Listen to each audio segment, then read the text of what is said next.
Which of the three factors you attribute to breaking India do you see as posing the greatest threat to India's unity?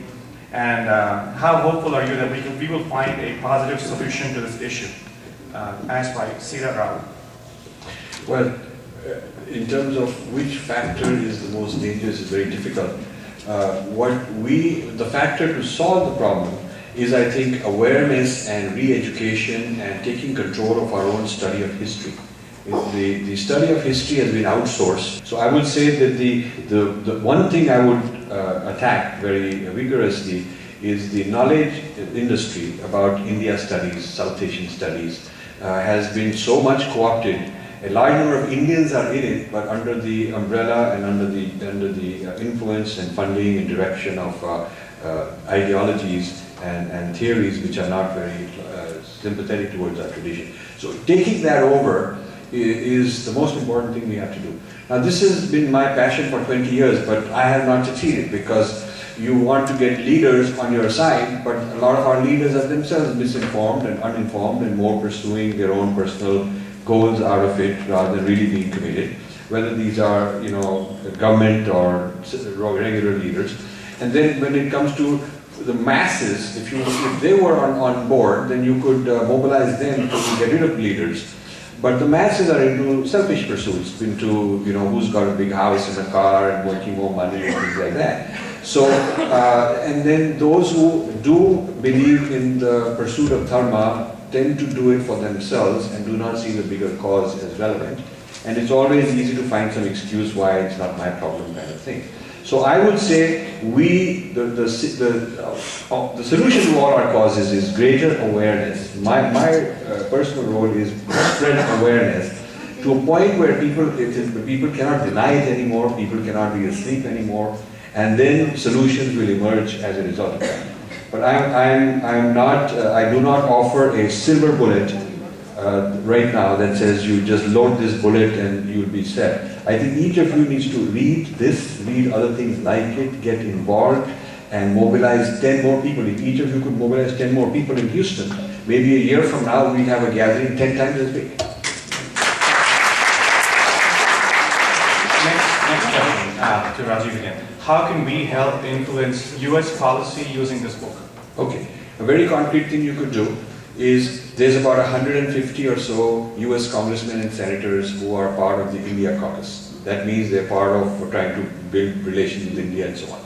Somebody could organize a gift giving of this book, get 150 copies, give it to each of them with a letter saying this is an important policy matter and we would like to hold a briefing for you and your senior staffers to understand this particular dimension of US-India relations which has not been represented properly, and what you've been hearing through your own sources in US Commission on Religious Freedom, through a lot of Dalit Freedom Network type people lobbying in Washington all the time, is one-sided, and you need to hear, in the spirit of democracy and freedom, you need to hear the other side. So if you were to gather in a room of this sort in Washington, and we do a seminar, and they give them each a copy, and give them some summary versions and some PowerPoints. I have 100 slides, PowerPoint slides that I can present as a workshop also. I've done that. So if we can organize policy makers to be listeners, some percent of them will be moved. Some of them are actually pro-India, but no Indian government has had the courage, because in the name of secularism, the government is so confused. They think that secularism means you cannot represent Indian civilization. This is tragedy. I was called to co-fund and sponsor a Sanskrit conference in Thailand in 2005. Because the Indian government, at that time actually the BJP was there or just lost or whatever, it was around that time. The Indian government would not fund a Sanskrit conference where the Crown Princess of Thailand wanted to start a Sanskrit college, started launching a Sanskrit journal, and thought the Indian government would be so happy because they thought India is their mother civilization. But India said we are secular, we don't believe in all these things. This is an attitude. So this is why this side of the story and this argument and these cases have not been represented by us. But the Americans are not the ones to blame. The policy makers are many of them very open-minded. If I sit down with one of them and explain it one-on-one, like this young gentleman, on how this kind of a thing is also breaking America, a lot of people are on our side. But we have not done a much good job of educating them. So I am convinced if we could get the India caucus type people and other learned Americans, you know, like the former ambassadors and people like that who work helping India various ways. If we would get them use this, and Americans like a well-researched, well-documented, well-referenced work. This is you know, every bill is huge because they want all that backup. And people go with op-eds, two-page blogs, 3-page petitions. It's taken very trivially. So the book offers an opportunity to make major impact in Washington. I agree.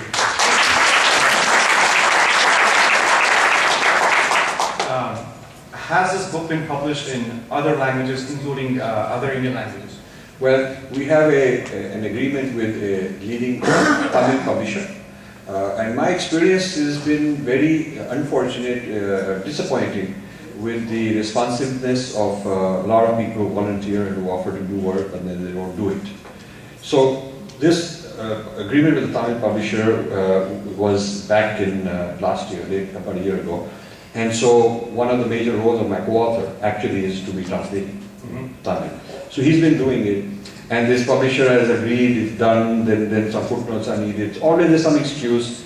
I still don't have a PDF with me, but I'm told it's ready. But every week I write to him, call him, and he says, well, next week I will send you one. So that is the state of the Tamil, and I'm hoping it will happen. I think it will happen, but it's taking time.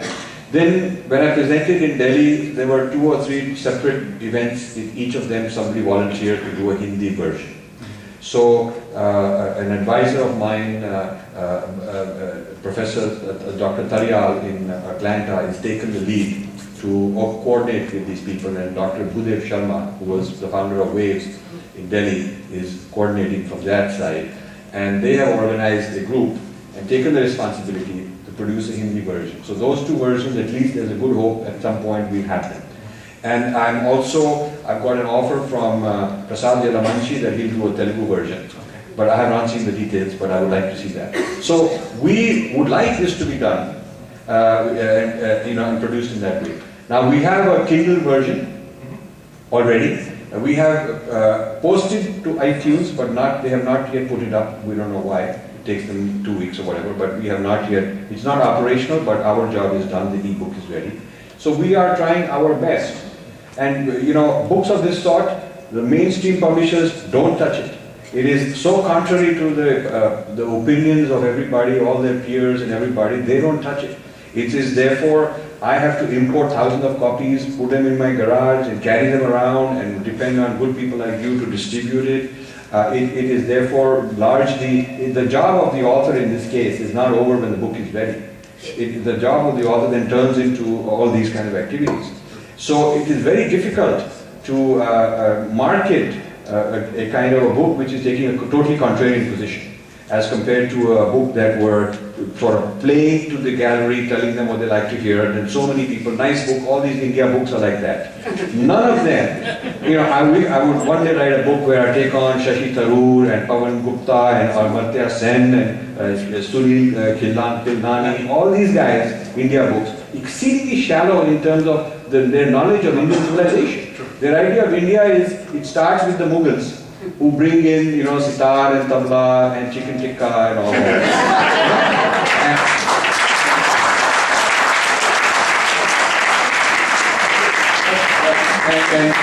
and then it continues with the British who bring cricket and railways. And supposedly, according to Narayan Murthy, when he was asked why are Indians so good in IT, rather than explaining that we have a whole learning tradition, he said thanks to the British for teaching us math and science. Okay, he said that. And then, of course, if everything good about us is imported, then naturally the Americans will bring us human rights. Very true. You know, you have to give credit to Rajiv for just saying it like it is. You know, he's so blunt. He does not worry about, you know, being politically correct, and he's always honest and truthful of what he says. So we really have to give a big hand to Rajiv.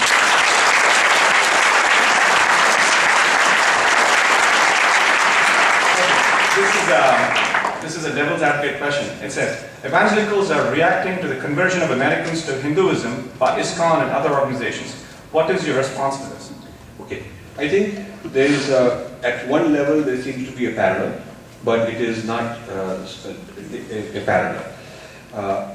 a deeper understanding of what is different between Dharma and the Abrahamic religions is the topic of my next book. And you have a flyer there. In fact, it addresses Dr. Menon's why question. Why? It addresses that question in that book. And I want to, in fact, invite you to have a webinar with me where we converse on my next book. But that's the next book. As far as a straightforward answer to this question is concerned, there is a difference in the conversion process, conversion logic, conversion in the whole circumstance. The American is not a poor person who is being told we'll save you with the Hinduism if you get, we'll give you food or medical treatment or get your kid into college, and in exchange for something which is very material and practical that you are otherwise not able to get, a condition is that you get into ISKCON. It is not done with inducement and pressure, and 90% or more of conversion in India is done under duress, which should be declared unlawful. And Secondly, ISKCON is not part of a nexus involving Indian government, church, Indian temples, various think tanks, and a huge amount of power structure and the academics. It is not. It is just an organization by itself. But the Lutheran Church is a part of some of these Scandinavian government organizations. They give funding to them. The taxpayer money, part of it goes to the church in some of these countries. Now people think that the Christianity has gone down in Europe. For domestic consumption, yes, it has gone down, but its export has accelerated. In fact, you should never accept, when they say, don't worry, they're not Christian anymore, you should say they're not Christian anymore in terms of what they practice, but it is a form of soft power, international projection of your soft power via religion, which is a very important point Dr. Menon made. That religion becomes the alter ego, it becomes the second face of a country if its religion gets exported. So when people become Muslim and they're pointing towards Makkah, then it is Saudi soft power. And the Roman Empire never ended, it became the Vatican. Because it is a Romanized, it is without military politics and all that, it is ideologically, is their wavelength. The Vatican appoints every bishop in India. Every bishop in the Catholic Church is appointee of the Vatican, they can hire fire. If you're running a multinational and headquarters gets to appoint every subsidiary head, it's called a controlled foreign corporation because its control lies through that. So how can the Vatican be, the bishop in India be declared as an Indian minority when his loyalty and his appointment comes from a foreign sovereign state? The Vatican is not even only a religion, it is also a member of the United Nations as a sovereign state. So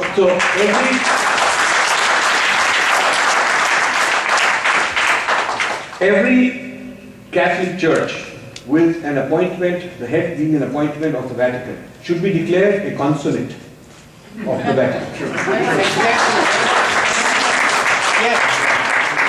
There are legal ramifications. Because if you are operating a consulate, then you have to have certain requirements. They are not only considered not to be consulate, but they are given privileges as a minority. This is the point we're making. Okay, I fully agree. Another question. Now this is the counter question. What would it take to change the existing mindset of Christians in the West towards Sanatana Dharma? Okay.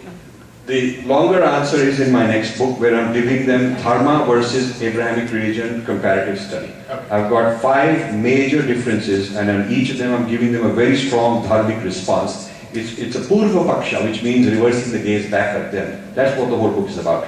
I think that a large number of Westerners have already become spiritual but not religious, the term which become very popular as Dr. Menon, as Dr.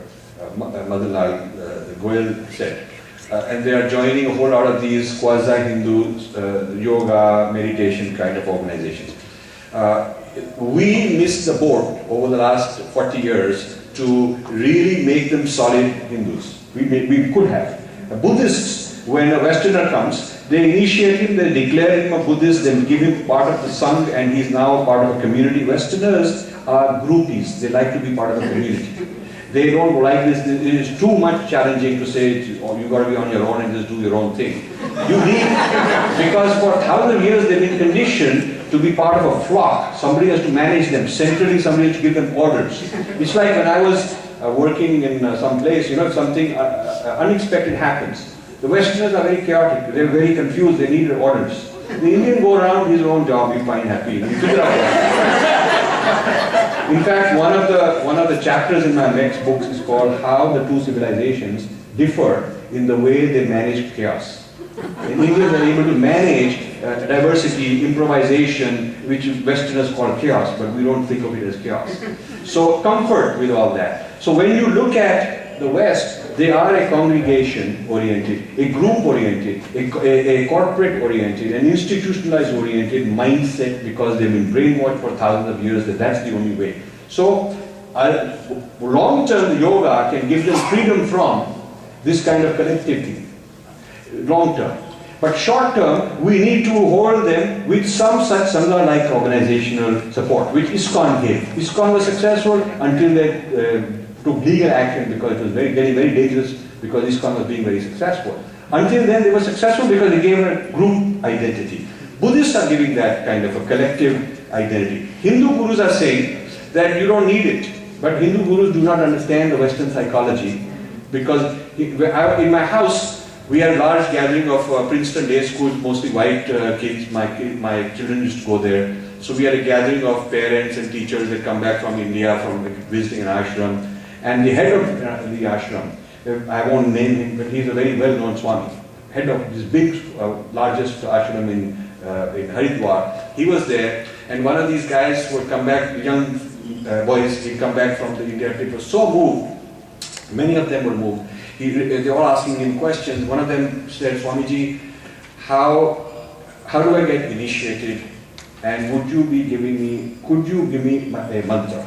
He wanted to be a Hindu. And you know what this guy, Swami, says? He says, oh, you know, just close your eyes and say, Om Jesus. Now, the guy felt very insulted. He felt that his sincerity was trivialized. And little did this police Swami know that this guy is actually a Jew, and the last thing you tell a Jew is Om Jesus.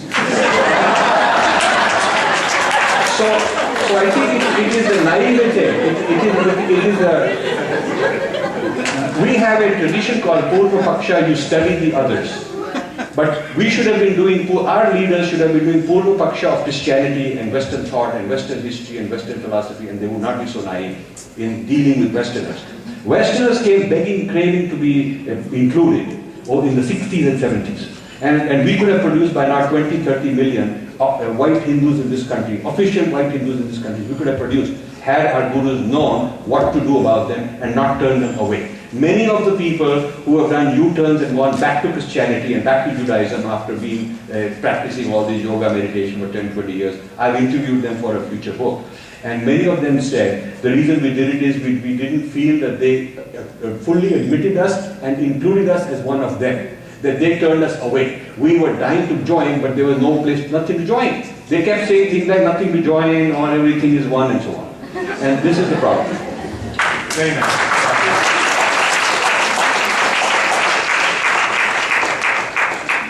I have good news for you. I've been told that the Q&A session has been opened up to further in another 30 minutes extra because there's just so many things that Rajiv will bring forth to this incisive analysis.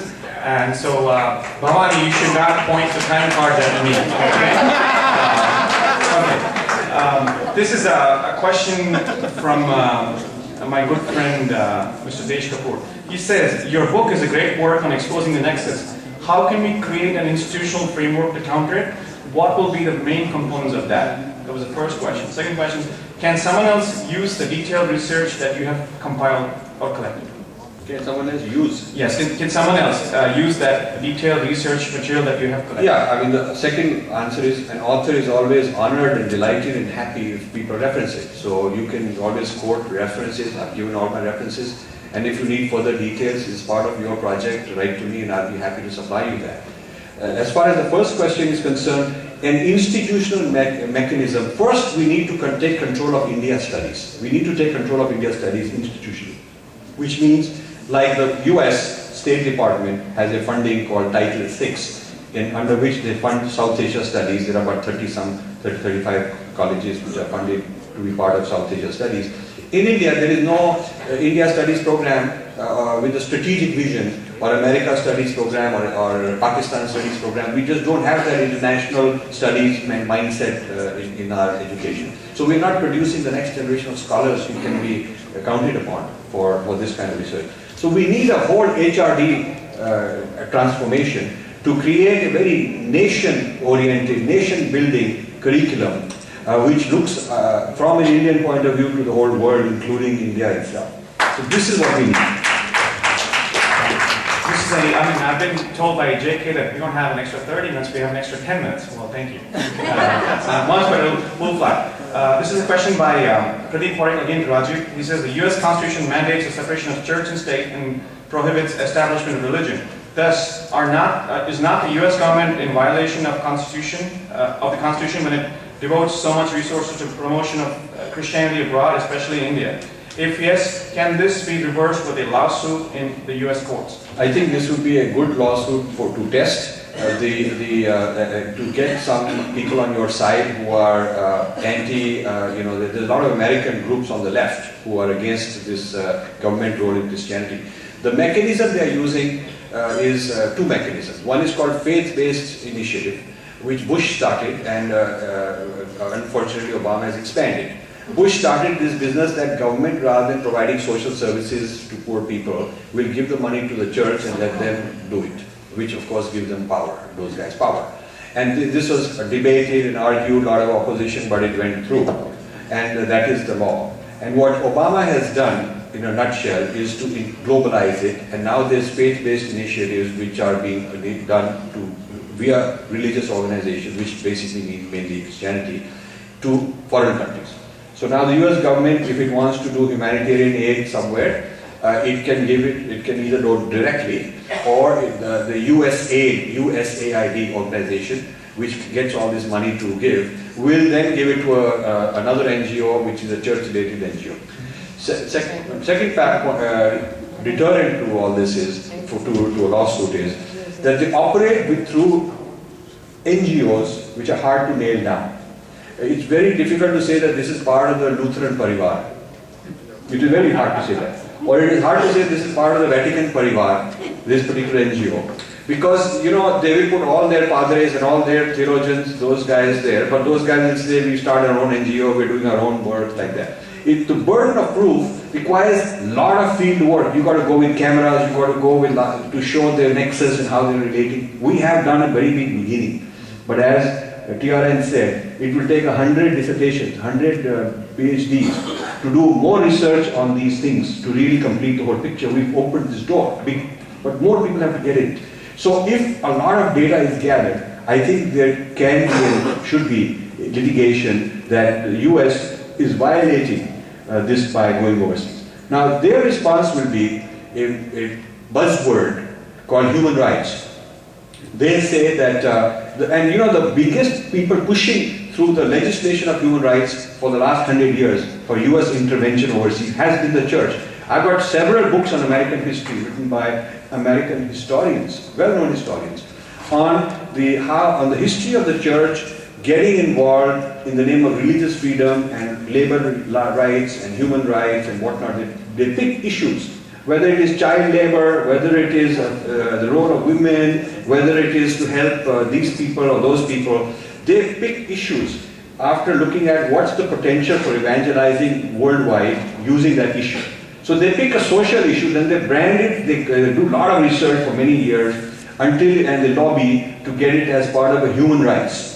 So US response typically would be that, look, we are giving some faith-based initiative to independent NGOs, and we don't know if they're part of the church or not, but we are not aware of it, and we are doing human rights intervention because it's good for human rights, and if that intervention is helping out the church, we don't know about it. I talked to the Indian, whom I named in the book, but don't want to now, who was representing Hinduism, so to speak, supposedly, in this Obama administration on this issue.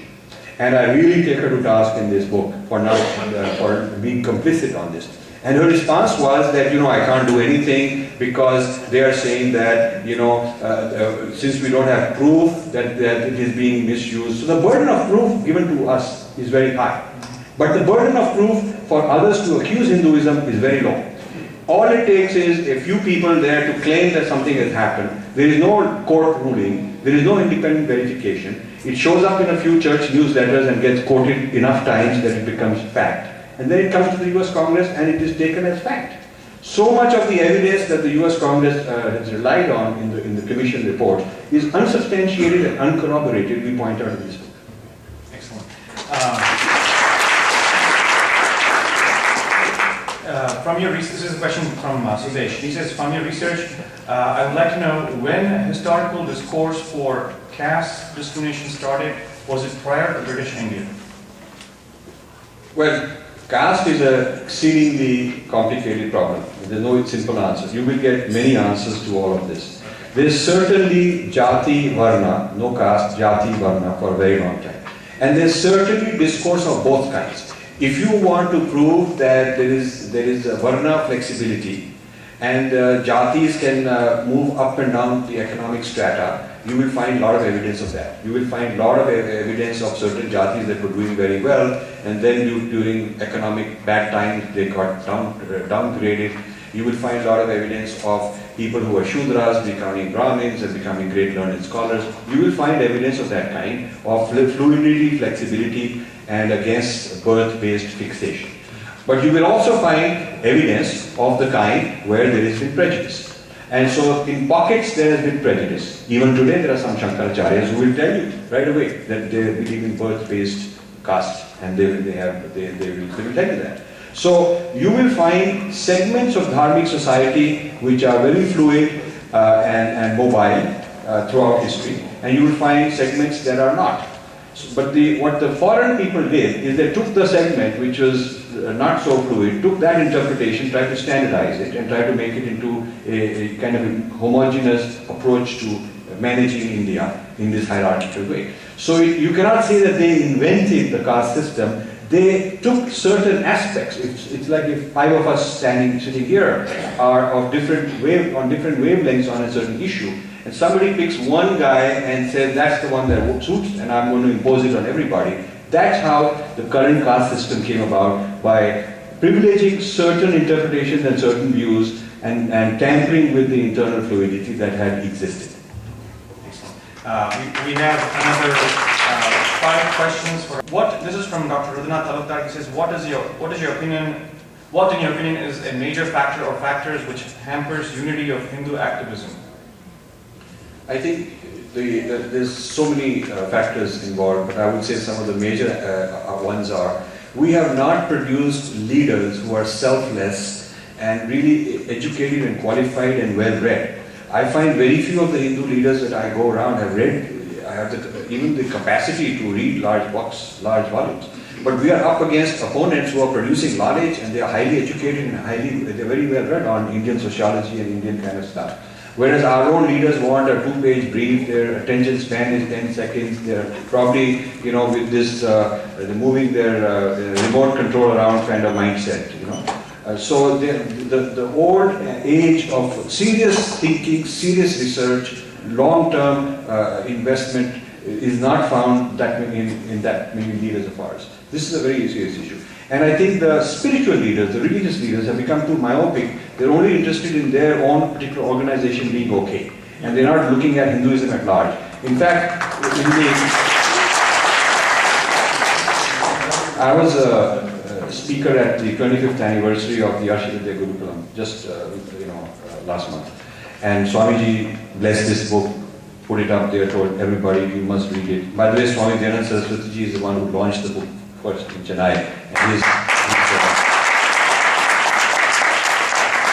And I would say among all the supporters I've had over the last 10, 15 years, he's always been number one. And every so often he calls and wants to know how is it doing and are we doing enough to spread it.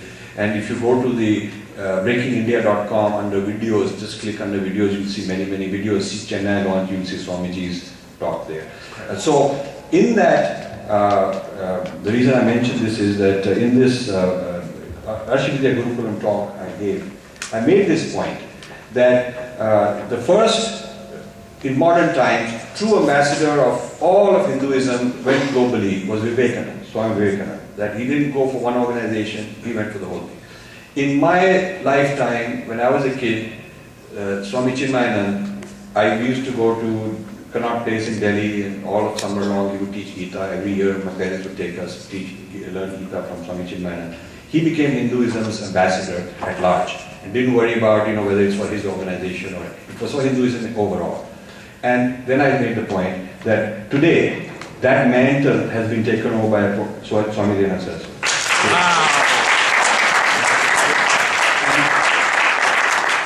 And this task is very difficult because a lot of Swamis don't want to be part of this. A lot of them, they look at, okay, how are my numbers, what's my bottom line, am I doing fine? And, they're looking at that. A lot of Hindu Mandir organizations don't want this discussion. I mean, it's as if the whole teaching of what Mahabharata has to tell us is irrelevant today. We just do some rituals which to people of my kids' generation who are raised in this country look like voodoo. Look like voodoo. They say, Dad, why would we go and watch this guy doing some voodoo? Because he's not telling us what it means. He's not explaining anything. It makes no sense to us. So why the temples have become these places where quick they do some ritual is because it's fast money. It's easy to say, okay, give me $101, we'll do this ritual for you. Whereas investing in learning and serious discourse and teaching is full of controversy, it's full of challenges, you will be criticized, you have to handle it, you have to be knowledgeable enough to do it, and at the end of the day, there's not money spinning. So our gurus in most cases, our temples in most cases have failed us as far as protecting the dharma in society.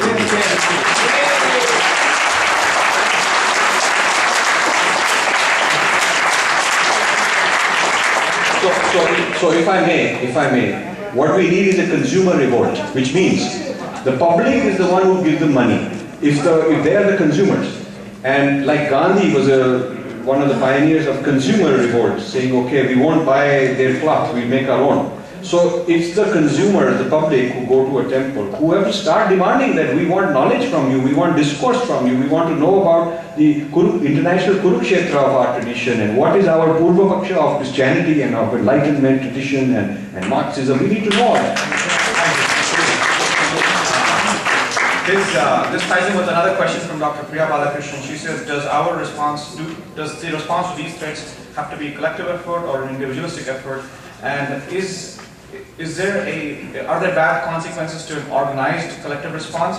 And is the individualism of the Hindus due to Advaita? Well, firstly, the individualism due to Advaita is misunderstood. Arjuna is told to go fight. There would be no Mahabharata if he were told that you have to pursue your own moksha and don't worry about all this, it's all mithya. This is a very common misunderstanding of Vedanta. That Vedanta tells you to run away, tells you to escape because after all it's all mithya. I had a doctor telling me all that, so I said, instead of when you're required to give 10 milligrams, if you give 100 milligrams, what's wrong? It's only shunya. So he says, no, it could kill the guy. I said, okay, but whether he's dead or alive is the same, it's all mithya. Why? So he said that could have consequences. I could be sued, I could end up in jail. I said, whether you are jail or free, it's the same. So this business about Advaita teaches us not to be organized is not true.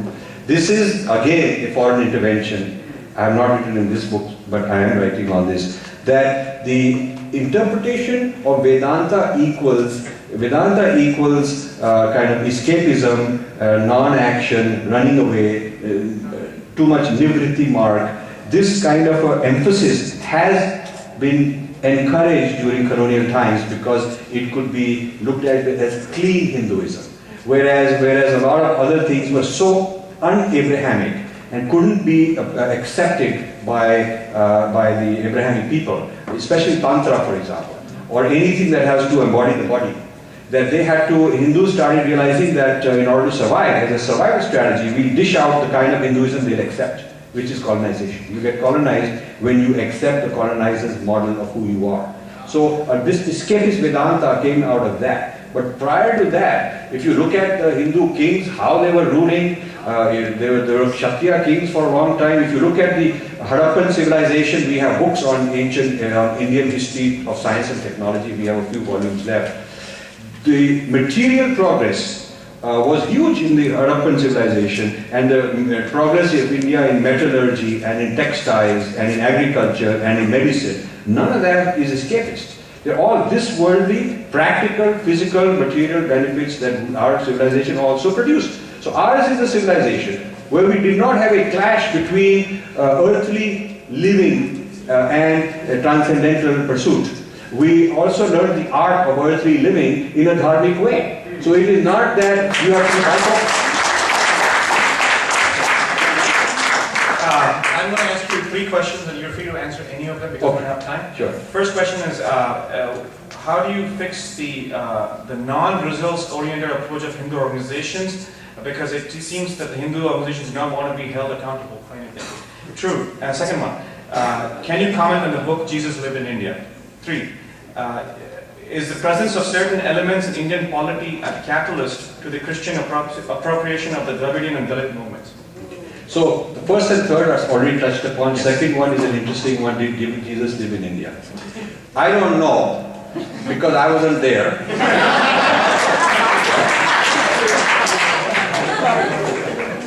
But the proposition is dangerous for Hindus. It is dangerous for Hindus and it is being sneaked in and promoted by a lot of Hindus because it allows the Hindu one more excuse not to have any distinctiveness of identity. He can say, but you know, if I convert, Jesus is also one of us only. It is one more way to bring down the barrier of difference so that it's easy to bridge the bridge and convert people. Like they have, this is called inculturation. So they have these church people going around in saffron, barefoot, wearing malas, doing arti to Jesus, and giving prasad from Mother Mary. This is all going on in India. And a lot of Hindus are so confused, including some of the gurus are saying it's the same thing. I get good mala, and it is Mary Devi, and I get prasad. So to use Hindu symbols and similarities and familiarities and so on, it's called the gospel of Jesus inside with the Hindu coating and the Indian culture outside. That is how it is being marketed. So this business of Jesus as Devata, as Jesus as a yogi, become very common and very fashionable for Indians also to talk about. I think this book, next book you should read, because I describe very clearly, and I've been churning this for 20 years and I've written this book. I describe very clearly because I have so many Christian friends who really are very sincere about wanting to unify, merge, to be both and all that. So I answer very clearly what are the compromises to the Christian doctrine necessary to be Hindu compliant. This I have answered. What is the definition of Jesus we have to accept in order to welcome him as a Devata? And what about Jesus which is necessary in the church is a violation from our point of view. Yeah? So, to give a hint of this, just a hint and then I'll close. You heard of the Christian good news? Yes. It means God has come to send his son to save you. So when they come to my house, knock at the door and they want to talk, I always welcome them, give them chai, nice talk. I always pretend like I'm a naive guy, and they feel very happy. They, oh, we got a nice guy, now we can get it. So after a while, they ask me, have you heard the good news? So I said, what good news? Maybe your stock market gone up, what So they tell me this, oh, salvation, we can be saved, have you been saved? So I say, well, what saved from what? So then they have to, I back them into talking about original sin. Because salvation is from original sin. So then I say, oh, that's what it is. So I have good Hindu news for you. Hindu good news. So they say, what is that? I said, there is no original sin because we are all originally divine.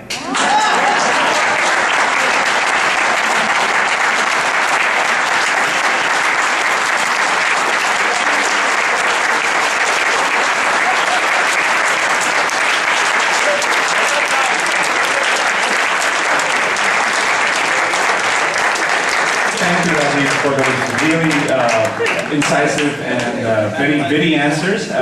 Unfortunately, we couldn't accommodate all the questions. And for those who are interested in not only purchasing this book and getting it autographed by Rajiv, but also interested in what the next book is going to be, you can see flyers on our desk outside when you leave. Please pick them up.